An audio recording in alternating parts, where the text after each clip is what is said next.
Under the military junta that ruled Myanmar for nearly 50 years, the media were tightly controlled. But after a quasi-civilian government took over in 2011, many curbs were lifted and a rigid censorship regime abolished.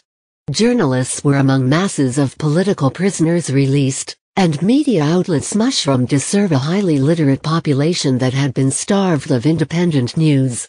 When the party of Aung San Suu Kyi, a Nobel laureate kept under house arrest for years because of her democratic activism, won historic elections in 2015, many expected more media freedom would follow. But journalists and press freedom advocates are alarmed by what they say is an increasingly heavy-handed approach, especially on matters of sensitivity to the military, which retains significant power. The latest case involves 3 journalists arrested by the military on the 26th of June after watching the Thai National Liberation Army TNLA, a rebel group, burn drugs in northeastern Shan State. Aine, 53, and Pai Phoning, 24, report for the Democratic Voice of Burma broadcaster, while Lawi Weng, 38, works for the Irrawaddy News magazine and website.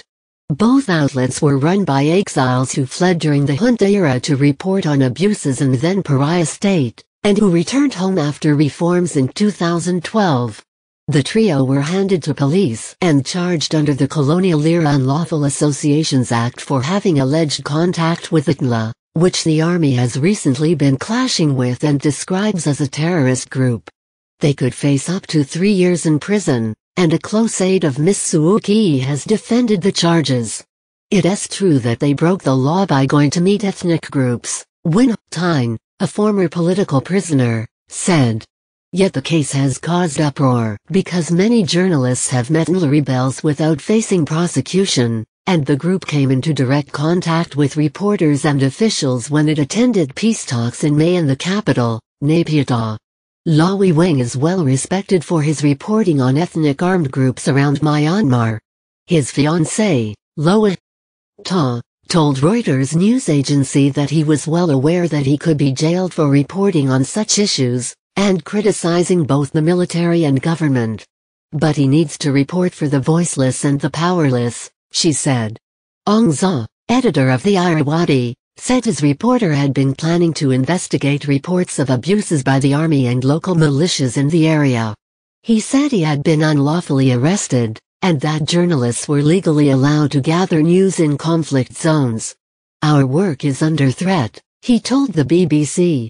In an opinion piece, he wrote, "The return of a climate of fear is very disturbing, particularly after the National League for Democracy won a landslide victory in the 2015 election. I can't help but recall Lawi's optimism on election day. No, he was not thinking that he would eventually be locked up under this government." The arrests come weeks after 2 journalists from the Voice newspaper were sued by the military over a satirical article. Editor Kyaw Min Swe remains in custody and has been charged with defamation under a controversial section of the telecommunications law that human rights groups say is being used to silence criticism of the military and government online. Activists say at least 71 people have been charged under Section 66D since the law came into force in 2013. The vast majority after Aung San Suu Kyi's NLD took power. One man was sentenced to 6 months for posting a poem on Facebook about having a tattoo of former President Thine's sign on his penis. Aung San Suu Kyi has come under sustained criticism internationally for what many perceive as her failure to speak out about grave human rights abuses allegedly committed by the military against the Muslim minority Rohingya community, and civilians from other ethnic minorities in conflict-affected areas. The treatment of journalists under her government has also come under scrutiny. Some Myanmar watchers say that not all the criticism is warranted, however.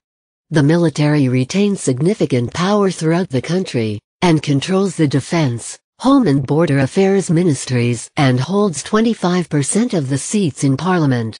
As a tenuous democratic transition continues, Ms. Suu Kyi's room to maneuver is tight and she is choosing her priorities carefully, some argue. In April, she told the BBC that she was just a politician and no Mother Teresa. Suu Kyi denies rowing ethnic cleansing a global icon, isolated still. With a parliamentary majority, the NLD government has the power to amend or abolish many repressive laws that are used to target journalists, the Democratic Voice of Burma's editor-in-chief I Chan-ang told the BBC. He adds that the arrest of 2 of his journalists for doing their normal job is shocking. It's very disappointing the way the government has reacted on this case, he says. We can understand the way the military is acting, but it is really shocking to see the government, instead of helping and siding with the independent journalists, is kind of giving the green light to the military to go ahead. But Win Tyne, the aide to Miss Suu Kyi, has said that getting a peace deal is a bigger priority than amending the Unlawful Associations Act. Mrat Kyo Thu, a senior reporter with the magazine Frontier Myanmar, says he don't believe journalists will stop reporting from conflict zones and on ethnic armed groups. But he does admit that the recent series of cases has sparked fresh debate among reporters about how far they can go in criticizing the military. He says journalists approached Aung San Suu Kyi on the 28th of June to ask about press freedom in the wake of the arrests, but she never listens about that.